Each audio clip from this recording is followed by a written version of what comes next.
All right. So 17.1, you'll see we're doing 17.1 again tomorrow. We're learning it all today. Nothing new to learn tomorrow, just kind of doing more practice, make sure you're a little more confident in it day 2. So kind of a lot to learn today. There will be some homework today and some more practice tomorrow. What I would like you to do in the margin of your book somewhere is factor this problem, please. I don't think you'll need a separate piece of paper. We'll only be doing a few problems on the side margin, so factor that one if you can.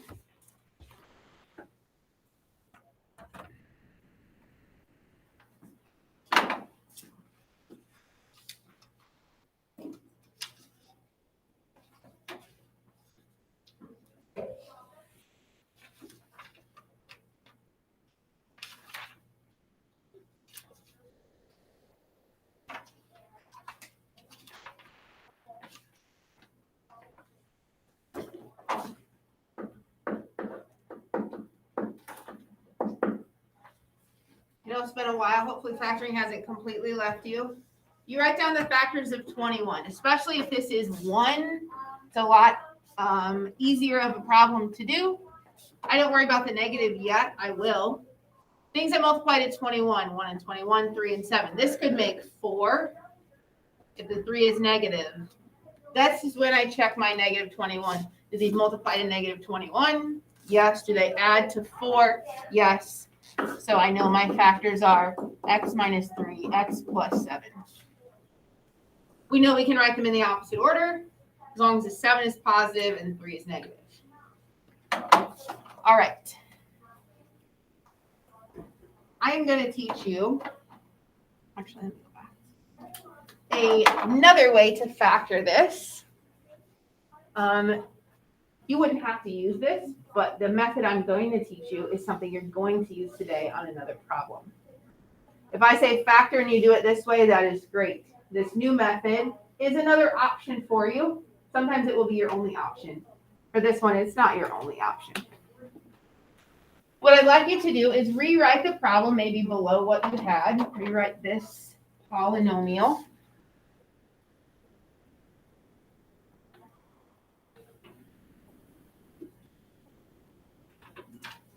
And then since we know these are the two factors, instead of writing 4x, I'm going to have you write negative 3x and 7x. It's going to look like this.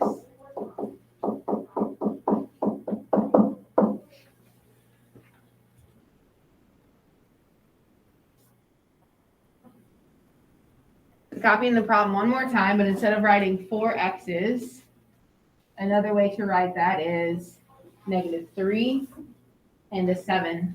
That makes 4x's.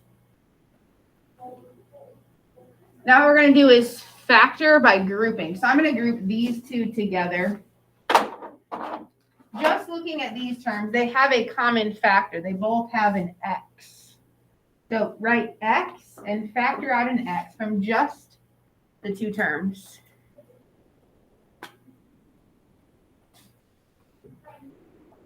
Divide by x, I get x. Divide by x, I get minus 3.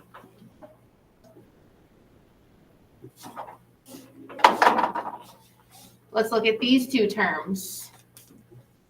What's the greatest common factor there? 7. So write 7. Factor out a 7 from each.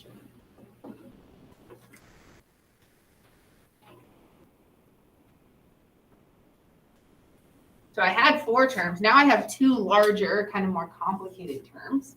But do you notice that this green and red term both have something in common? This has a factor of x minus 3, and this red has a factor of x minus 3. So I'm going to factor out x minus 3. If I factor out x minus 3, I'm left with x. Factor out x minus 3, I'm left with plus 7.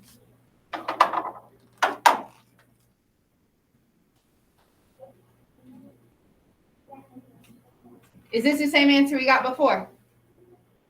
Yes, this is another option. I probably wouldn't do it this way for this problem, but for the next couple of problems we do, this may end up saving you time. Yeah. Like, does that work for like 21 and 1? All multiples or just the ones that actually work? For doing this process? Yeah, because we started out by grouping it into negative 3x plus 7x. Yeah, it should work. Okay. Yeah, you mean like if I flip these? No, if you make it 21 and 1. Because we already knew the factors when we did it this way. And then we... if we use these. No. Okay. Yeah, you have to still do this and then find the right one. Okay, so you're it's guess and check method. If you for the first part, yeah. Okay. So let's do this next one's in your. Let's see which one I want you to do next.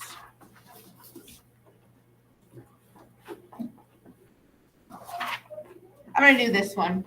It's in your book, but I'm gonna pretend like it's not, and I'm gonna start it over. So if you look at the bottom of 267. It will walk through it with you, but I'm going to walk through it with you step by step. So you could rewrite it or just watch. Notice this one doesn't have a 1 here. So the first thing you're going to do to sort of rewrite this 7 is you're going to figure out which factors add up to 7, which numbers add up to 7. So you start by, instead of just writing -4, like we had 21 for the last one, you're going to have to multiply what we call your A and your C term.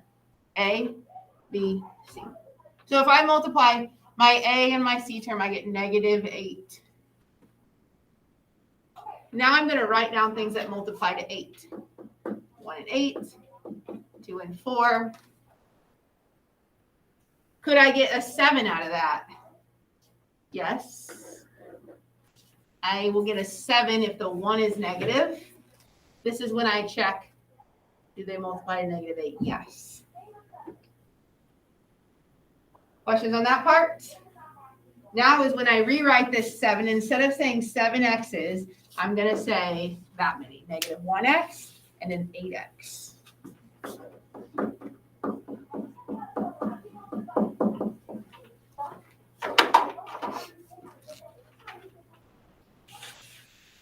Now I'm going to group. I'll do these two first. They have an x in common. Divide by x, I get 2x. Divide by x minus 1.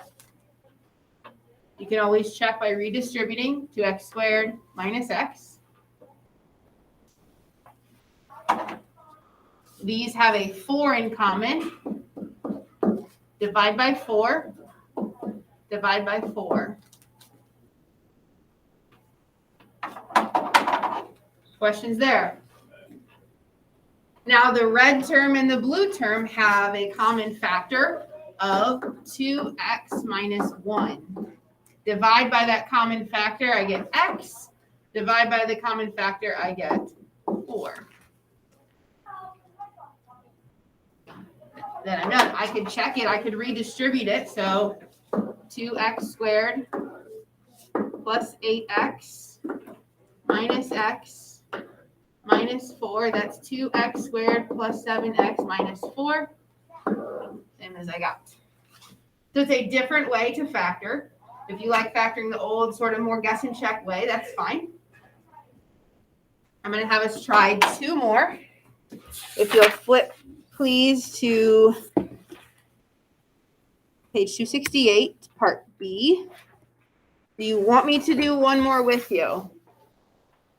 You're good? Okay, I'm going to have you try B and C. The first thing you do is multiply A times C. Go ahead.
so these two terms have an X.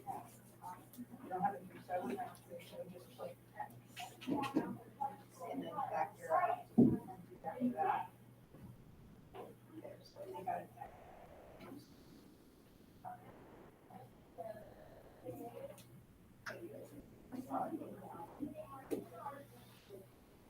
And then don't put your breaks.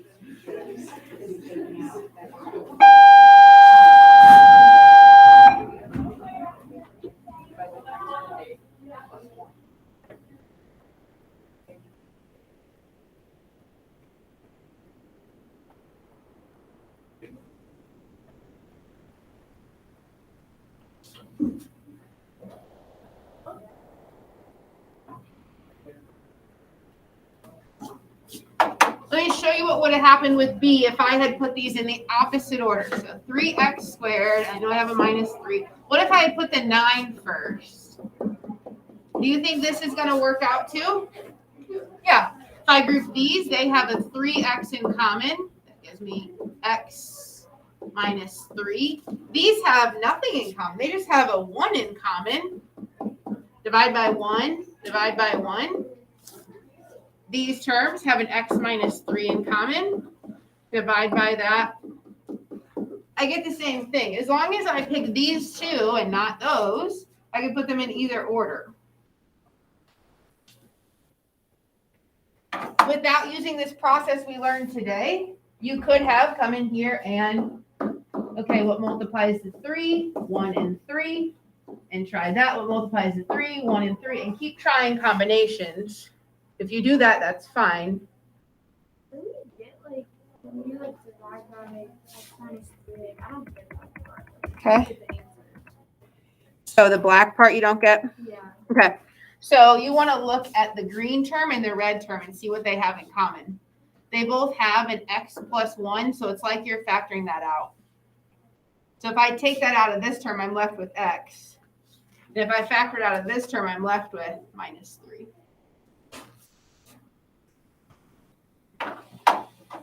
Any other questions before we try C if you haven't started that one yet? C you could do before class today, but now you have a new method that maybe you like better. Go ahead and give C a try. Factor.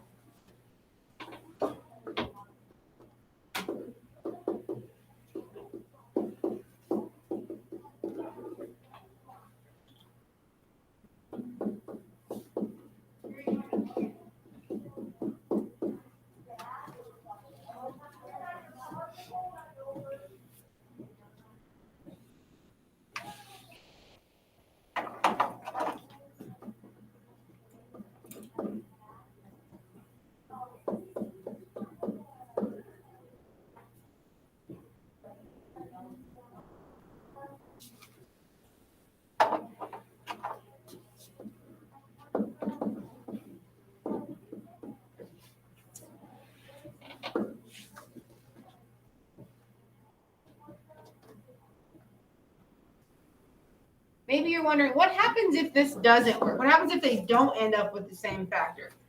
If you've done it correctly, they will. If you did this correctly, this correctly, this correctly, it will happen every time for you. If not, try to look for a mistake.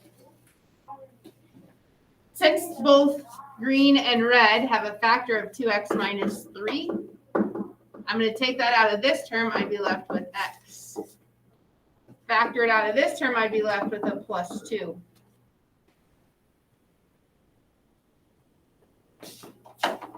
Prior to coming in here today, you would have done, okay, what multiplies this 6? And you would have had to try all those combinations there. You had to try a 1 and a 2 here and here.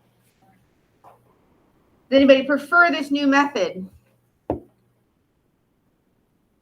2, 3? Last hour was almost unanimous. They liked it. It's up to you. You can do it either way because this has 2 options. Look at the bottom of 268. Do we know how to factor with 4 terms? Have we ever done that before? No. The really only option I'm going to teach you is factor by grouping. So in the last problems, you had trinomials. You turn that trinomial into 4 terms, and then you group these and these. But you could have factored it just like any old trinomial, sort of guess and check. But now you've come across 4 terms. Can this be condensed into 3 that I can combine terms? No.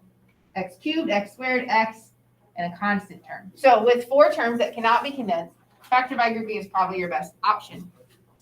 It tells you how to do it in your book, but let's just do it together. What do the first 2 terms have in common? X and 2. And a 2, an x, and another x. They both have a 2. A 2 and a 10 have a 2 in common. This has x cubed, so 3 x's. This has x times x, so they both have at least 2. So 2x squared.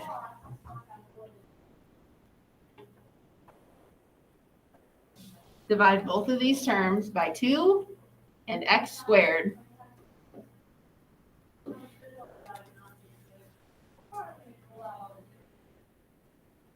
You're not confident with doing that. Redistribute it, see if you got it right.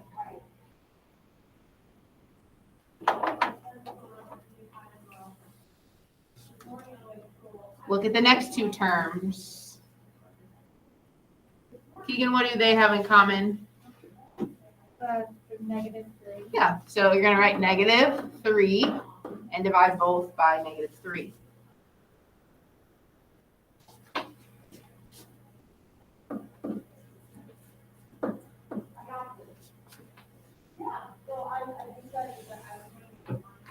If I give you 4 terms, it will likely do this. I don't know if I've ever given one that these didn't match up. You know how sometimes the trinomials are just some that aren't factorable? That can happen, but the ones I give you probably will be factorable. So if these don't match up, make sure you didn't make a mistake and look over it again. My green and my red term have the same factor of x plus 5. So factor out an x plus 5 from both of these.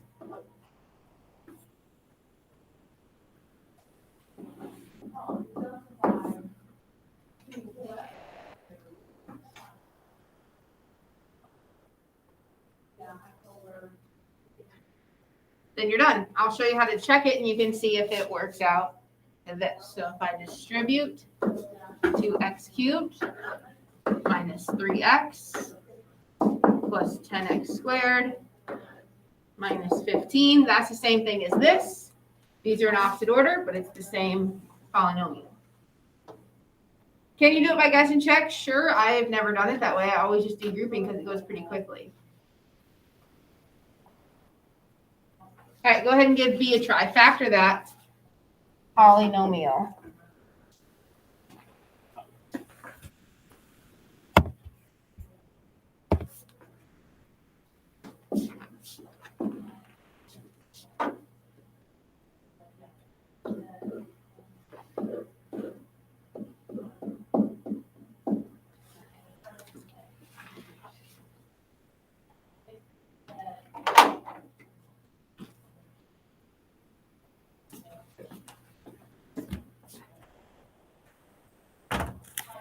Lydia, what color note card do you want?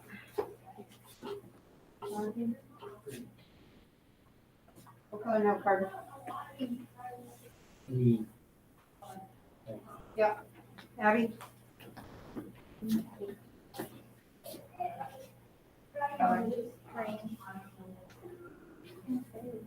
Orange.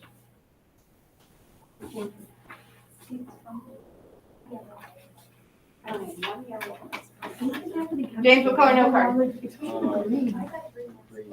I always Green is only for geometry. look at this. Oh, color. This is so funky and really. Green is only for geometry. No. All right, are we done with B? Look at this. Did we get What a stuck? mystery. Someone put their stickers on the back of the seat. I saw that. Did we get stuck with this because they don't have anything in common? What would you say if they have nothing in common? 1, which works out nicely because if I divide by 1, I get 4x. Divide by 1, I get 7. And those should have a common factor. Don't stop there. This can be factored. They both have a 4x plus 7. So divide this by 4x plus 7. Divide this term by 4x plus 7. These are your factors. Questions? This is called factor by grouping. It's great for 4 terms. If you have 3 terms, use it if you like it. If you don't, use your old guess and check method. On your note card, we're going to use the front now and the back a little bit later this out. Pick either side. I don't care if it has lines or not because you're going to use both. Put a line down the middle of whatever side you're working on. On the left, let's write difference of 2 squares. And on the other side of the line, same side of the note card,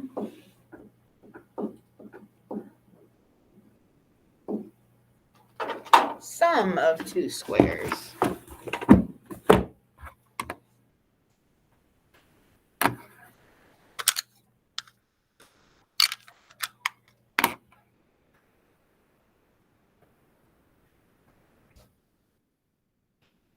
This is review. Sometimes we forget. What we write on the back will be brand new, but this is review. So let me give you an example. Difference or subtraction of 2 squares. So let's go with that's a square. Subtraction, that's a square. How do we factor such things? That's not a trinomial. Not going to factor by grouping. It's not 4 terms. Again, not going to factor by grouping. We've noticed patterns when we have problems like this.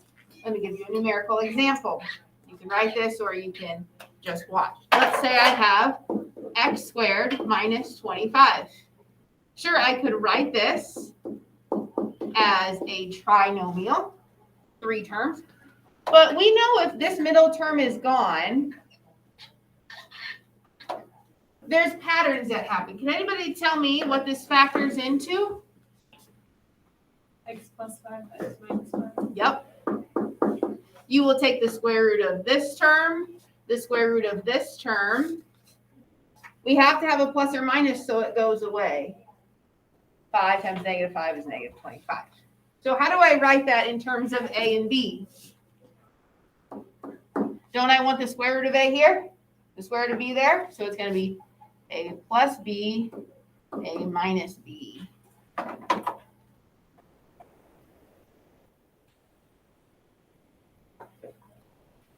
If you want on your note card to put an example, this could be an example you put there. X squared minus 25.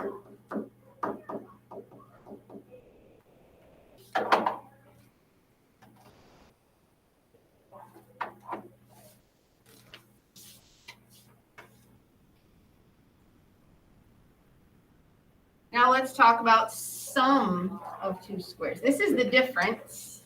So what happens when I do this? Surely I don't get this answer, right? By changing one thing, I don't get the same answer. How does this affect my factors?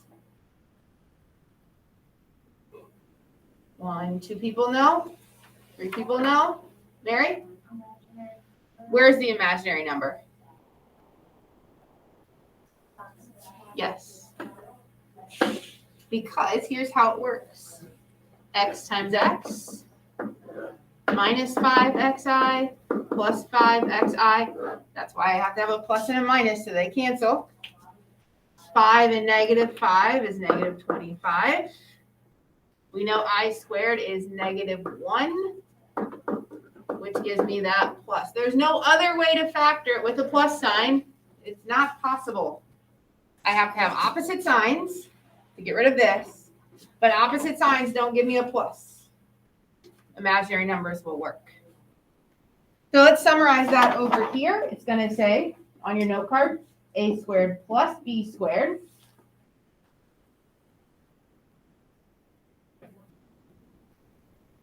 And your only difference in how to factor is you have an I. So it's a plus bi, a minus bi.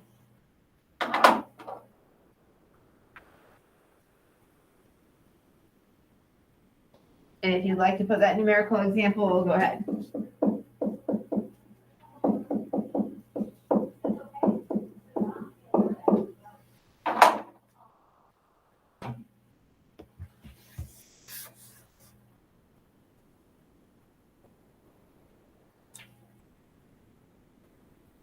If I give you 4 terms, you're going to factor by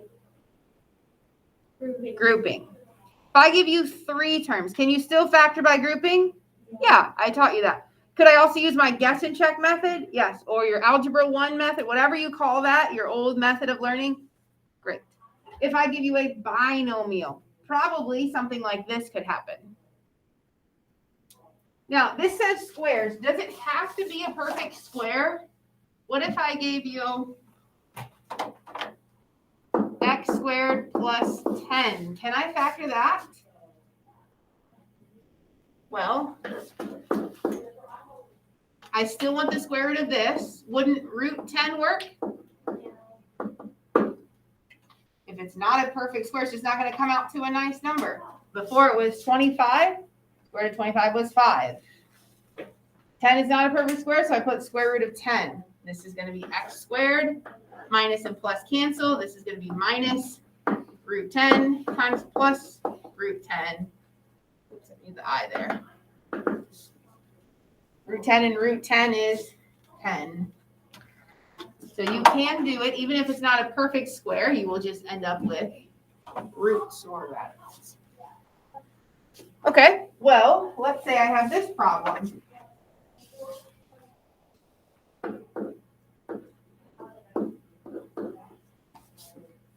This is a perfect square. Is this a perfect square? No, that's an odd number. We're not going to be able to do that. I'm going to show you how to do these. On the back of your note card, go ahead and flip it to the other side. We're going to work with perfect cubes because it's not always a perfect square and a perfect square pattern. It might be a perfect cube. So the back of your note card, put a line down the middle. I'll have you start with difference of 2 cubes.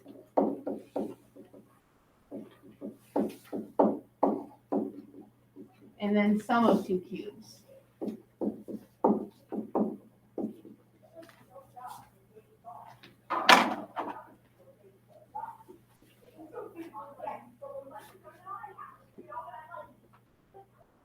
It's in your book. You can copy it, but I'll just tell you what it is so you don't have to find it in your book. Difference of 2 cubes. So let's write a cube. I'll choose a cubed.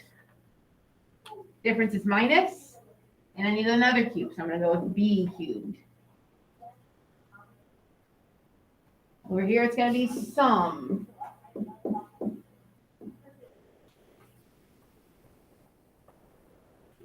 James, you already know how to do this? Okay, good. It is not going to have the same pattern as the front because it's not what you had on the front. This is a whole different thing. It's brand new. It's actually pretty easy to remember. This is going to factor into a binomial and then a trinomial. Just like before, you would want this cube root instead of square root. So this is going to be an A and a B. The sign in here is going to match the sign here. How do I get the trinomial? It's always going to be A squared. The opposite sign from what you were given, A times B.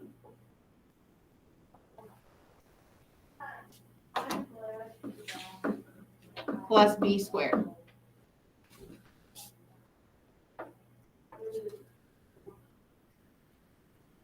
The only difference over here is this sign and this sign. So I'm going to start with A and B. Write the sign you were given. This is sum, so plus. Your trinomial is going to be A squared. Opposite of the sign you started with. A times B, B squared. I think if you do this 3 or 4 times, a couple days in a row, you'll have it memorized. There is some wacky way to remember it out there, but I don't use it. So SOFAs, I think it's called. I don't know. I walked into a math classroom to sub one time and it was on the board and they tried to explain it and I just thought, I'd just rather memorize the formula. So it's up to you. If you find this difficult to remember, go online, look it up, you'll find something. So let's do an example. Let's look at 9a. It's in your book. I'm going to write it up here. 9a says this, x cubed minus 8. We're going to factor that. We haven't learned how to factor that before because it's not a 4 term, a 3 term, and it's not perfect squares. But thankfully, it is perfect cubes. So I am following this right here. This is my a cubed, and this is my b cubed.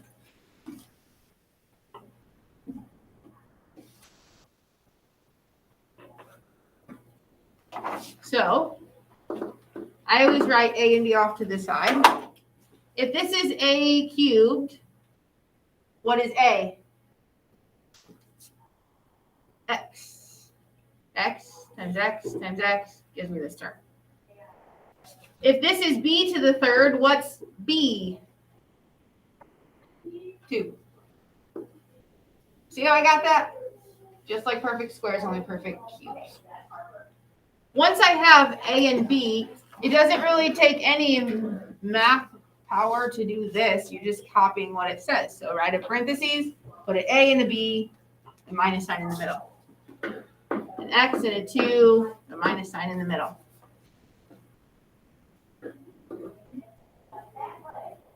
Then square the a term. Opposite sign, so plus a times b, 2x, plus b squared.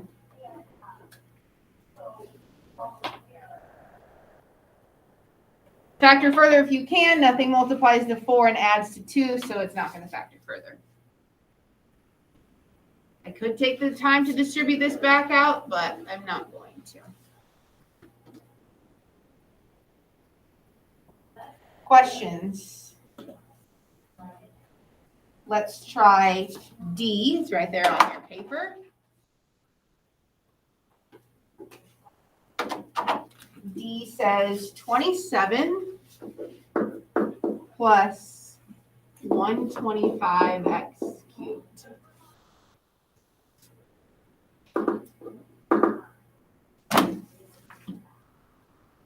So I need to take the cube root of the first term, that's A. The cube root of the second part, and that's B.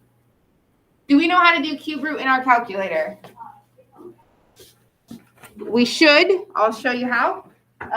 Eventually you'll start to memorize some, but you can use a calculator. So if you hit math, there's a button right there for you. Just hit math and go to your fourth choice down. Cube root, in this case we want the cube root of 27. I get 3. Your calculators have square root buttons. They have cube root buttons, but they don't have everything after that. So if I wanted the 9th root of something, I would have to type 9 math, and then there's, do you guys see a star button like that right by cube root? Hit math. You'll see a cube root button. It happens a lot. It gets its own button. And then there's a star one, meaning you can have any type of root you want. Did we find the cube root of 125? 5. Do I need something else here? X. So to start, cube root of the first part, cube root of the second part. And then eventually you'll have the formula memorized. Put your A and your B, keep the sign that you started with.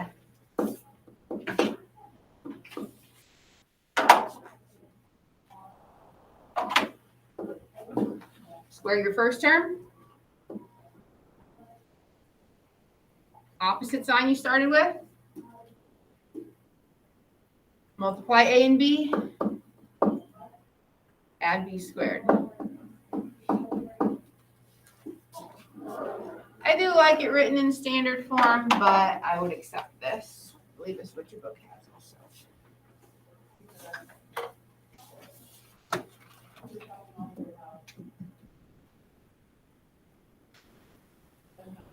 Four terms, factor by grouping. Do we know what that means when I say factor by grouping? Group the first two, the second two, they should match, and factor that one step more. Three terms, you can do factor by grouping, you have to rewrite it, or your old guess and check. This is for two terms. Sometimes you have perfect cubes, sometimes you have perfect squares. I have a couple other problems in your book. If I were to do this, would you know which side of the note card to look at? That's a perfect square, right? Even though it's not squared, wouldn't that be 4x times 4x? So your A would be 4x and your B would be 5, and you would do the difference formula. So you won't be allowed to use your note card on any quiz or test. It's just there to help you find your formulas right away. There's your homework for tonight.